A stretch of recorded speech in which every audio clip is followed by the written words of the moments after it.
یقیناً ایمان لانے والوں، یہودیوں، سابیوں، نصرانیوں، مجوسیوں اور مشرکوں کے درمیان اللہ قیامت کے دن فیصلہ کرے گا۔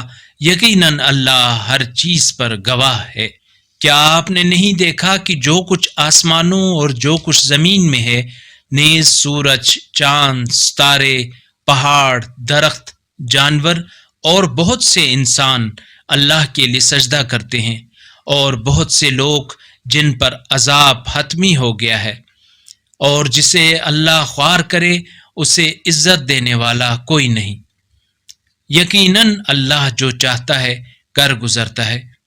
ان دونوں فریقوں نے اپنے رب کے بارے میں اختلاف کیا ہے، پس جنہوں نے کفر کیا ان کے لیے آتشین لباس آمادہ ہے، ان کے سروں کے اوپر کھولتا ہوا پانی ڈالا جائے گا، جس سے ان کے پیٹ میں جو کچھ ہے اور کھالیں گل جائیں گے، اور ان کو مارنے کے لیے لوہے کے ہتھوڑے ہوں گے۔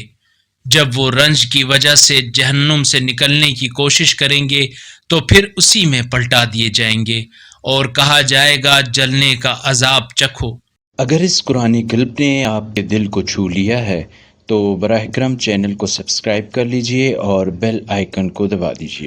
اللہ نور السماوات والارض، اللہ آسمانوں اور زمین کا نور ہے۔